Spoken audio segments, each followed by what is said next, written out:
Good evening, everybody. It's a pleasure to be with you this evening. When I think about what I'm passionate about, the topic that is so near and dear to me, and in fact was deeply inspired by Dr. Maté for me as a learner, is the topic of relationship. Very early in my career, and today is World Occupational Therapy Day, by the way, in my career as an occupational therapist, there was a class at university called the Therapeutic Use of Self. And I loved that class.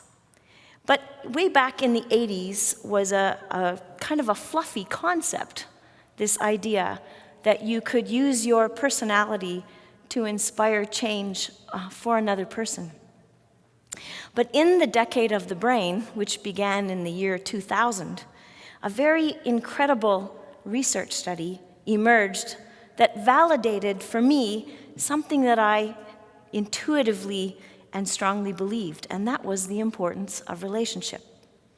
So this very famous scientist, her name was Geraldine Dawson, she was studying the topic of depression. And she wanted to look at what happens in the brains of moms and newborns when they begin their journey of life together. And so she decided to look at brain imaging and brain waves in moms as they were delivering their baby and what happened when babies and moms first connect. Now, you certainly wouldn't find me doing a brain EEG while I was delivering a baby, but these brave moms gave up their nervous systems for science.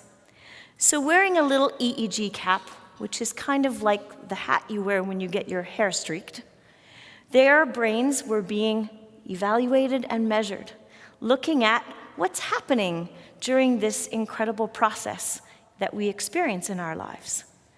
Now, there's a chemical that we have inside our brain and our body that is the best chemical that we enjoy, and it's called oxytocin. And it's better than any Oxycontin you could ever do. Oxytocin is the chemistry of love. And when you deliver a baby, this chemical is very high in its intensity inside of the brain and the body.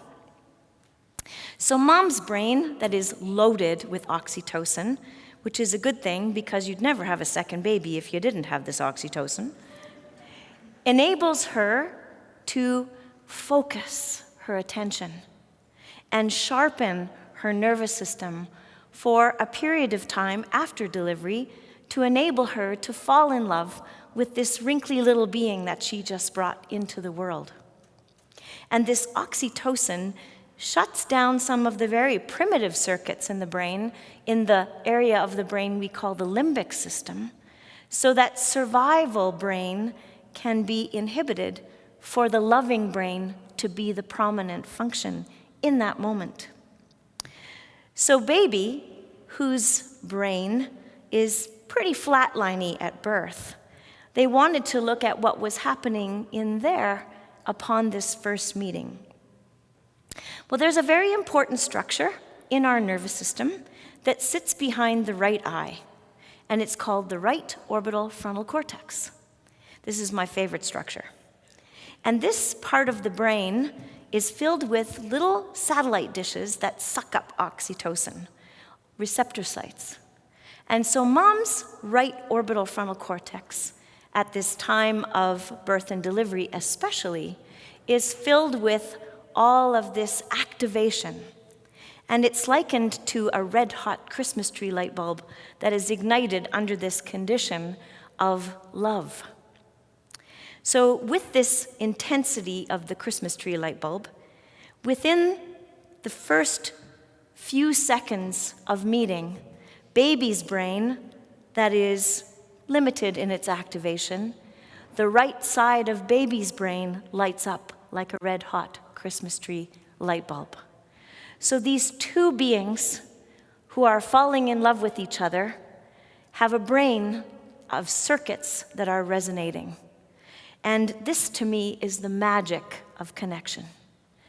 So in this activation of what I call gleaming and beaming, mom's brain activates baby's brain.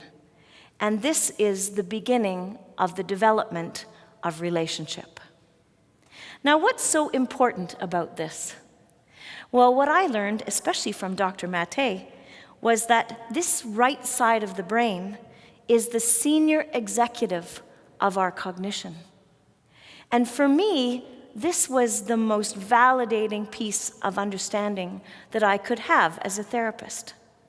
That this senior executive of cognition is the part of our brain that is responsible for paying attention, that it has capacity for working memory, and is the senior executive of our impulse control. This part of your brain stops you from hitting your boss at a staff meeting when you are angry. It is the part of us that gives us impulse control. So what happens if mom and baby experience a disruption? Well, every time I give this inspiring little piece of magic, people want to know, well, what happens if mom has a C-section? Or what happens if baby goes to the intensive care nursery? Or what happens if there is an adoption? Well, we now call the first 18 months to 2 years after birth the fourth trimester, because your brain is so busy laying down DNA after birth that there is more cortical development in that 2 years after birth than there is while you are developing in utero. And so if you miss this first opportunity of falling in love, you have about 4 to 5 million hits of gleaming and beaming every day in the context of relationship with caregivers who put their mind in your mind and allow the child to begin to see themselves in the eyes of the other. And through this experience of gleaming and beaming, the brain develops and cognition develops. Well, why is this important? Well, in our conversation in this conference, we're speaking about developmental trauma. And without the concept of blame or any kind of misunderstanding, all humans are doing the best they can with what they have. But when a caregiver or caregivers are unavailable for whatever reason to put their mind in the mind of the other, in the mind of the child, then that nutrition, that fertilizer for the brain that helps us develop that CEO of our brain is interrupted. When children are left unsoothed, when they are unable to find themselves in the eyes of their caregivers, then the brain is sacrificed in its developmental capacity.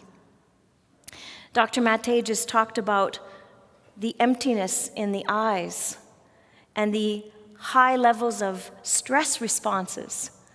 When you have this early developmental trauma that occurs in this context of interruptions in gleaming and beaming, or due to circumstances that are outside the capacity of the child's experience, then what we see is a nervous system that loses its capacity to soothe itself and regulate itself in a healthy and manageable way.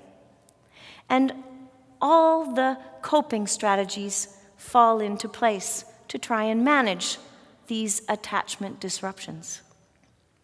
So what I want to really deeply impress upon you is the possibility for change. Because when we speak about developmental trauma and this critical period of gleaming and beaming, it can be disheartening to think that early developmental trauma has such a long-lasting legacy of impact, not only on the individual, but generations to come. What we are now discovering more and more every day is the potential of the brain to change, and that the nervous system is what we call plastic or changeable. And, Dr. Maté talked about this repair process, or the ability to alter the neuronal structure in your nervous system.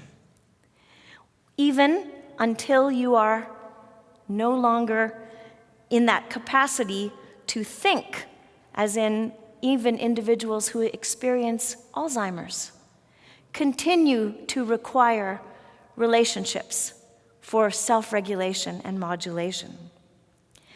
In the context of a secure and healthy relationship, like a therapeutic relationship, the nervous system has the potential for change. And so what inspires me as a therapist is, yes, our brain is vulnerable to the context within which we develop, and it is also changeable within the context of which we experience our lives throughout our lives.